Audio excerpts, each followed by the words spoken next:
When it comes to horror-oriented titles on the Switch, unfortunately much of what has come to the system has been a mixed bag. More often than not, jump-scare-laden walking simulators or generally buggy messes have been the norm, though thankfully there have been some that have worked as well. Stasis Bone Totem ends up landing somewhere in the middle, with loads of ambience and atmosphere helping to make it compelling, but its controls and general design letting it down a bit. One smart move the developers made with the game was to make it more in a classic point-and-click adventure style.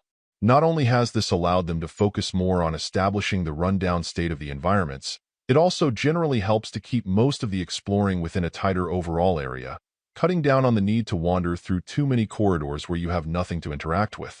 Another aspect worth paying some respect to is the general story and work of the voice actors, who have quite a bit of dialogue and generally do well with it, further helping to establish the mood. I can also say that some of the turns and revelations in it I can truly say were a surprise, and there's something to be said for that, even if some of it is just plain weird. Unfortunately, there are also aspects that don't work as well, though most of these overlap with common point-and-click adventure issues. The first is that in part because of the great ambience in the generally dark environments, intuitively knowing where to look for clues can be tricky. It seems like the developers understood this, enabling you to use a device to point out everything around you that you can interact with.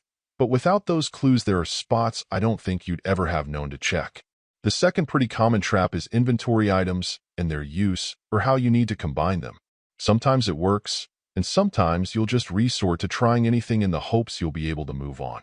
The last is that there's a fine line between experiences being well written with sufficient lore and them becoming encumbered by it. I'd say this falls more on the overwhelming end with you, needing to sort through too many logs and bits to find what matters at times. While it's hardly perfect, there's no question that Stasis Bone Totem has ambition and aims to do things its own way. Rather than stick to the tropes and beats most horror games fall in line with, it taps further into sci-fi and other more unusual inspirations to differentiate itself. The mere fact that it deviates from the typical path is also part of what can make it compelling and more unnerving. Just the fact that so much of what's happening won't be terribly familiar. Of course, that could also end up being a downside if the choices it has made don't click with you. But in my mind, it's worth the risk if you can overcome some of its point-and-click shortcomings. Overall, my final score for the game ended up being an 8.1. And if you're interested in picking it up, it's currently available on the Switch eShop for $19.99. Thank you for taking the time to listen to this review.